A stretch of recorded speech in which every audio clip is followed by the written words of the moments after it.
বুধবার সকাল 10টার কিছু পর থেকে রাজধানীর আগারগাঁও নির্বাচন কমিশন ভবনে শুরু হয় পঞ্চম দিনের আপিল শুনানির কার্যক্রম। প্রধান নির্বাচন কমিশনার এএমএম নাসিরউদ্দিনের সভাপতিত্বে এদিন 100টি আপিল নিষ্পত্তি করা হয়।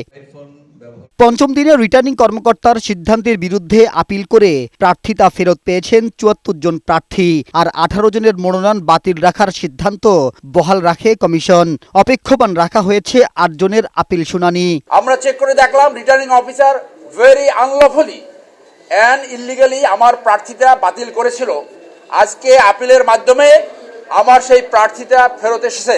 আমরা ঐক্যবদ্ধভাবে ইনশাল্লাহ আমরা সবাই থাকবো, ইনশাল্লাহ বিজয় আমরা ছিনিয়ে নিয়ে আসবো। 4টা জমা দেওয়ার কারণে আমার এটি বাতিল করেছিল। এখন বিজ্ঞ আপনার জাজেরা এটিকে মঞ্জুর করেছেন। আপিলে প্রার্থিতা ফেরত পেলেও ভোটের সুষ্ঠু পরিবেশ নিয়ে শঙ্কার কথা জানিয়েছে অনেকে। এখনো লেভেল প্লেইং ফিল্ড নিশ্চিত হয়নি বলেও অভিযোগ অনেক প্রার্থীর। 1% স্বাক্ষর নিয়ে আমাকে নমিনেশন নিতে হবে কেন? এটা ফান্ডামেন্টাল রাইটের বিরুদ্ধে। 1% ভোটারের যে বিষয়টা, এটা আসলে শিথিল করা উচিত।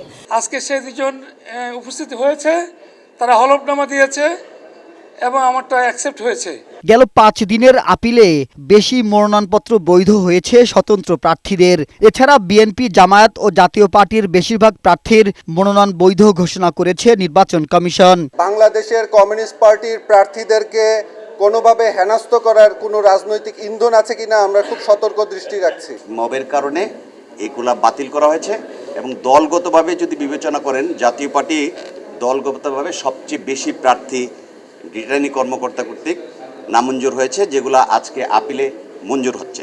আপিল শুনানির এই কার্যক্রম চলবে 18 জানুয়ারি পর্যন্ত। প্রতিদিন 100 জনের আপিল শুনানি করবে নির্বাচন কমিশন।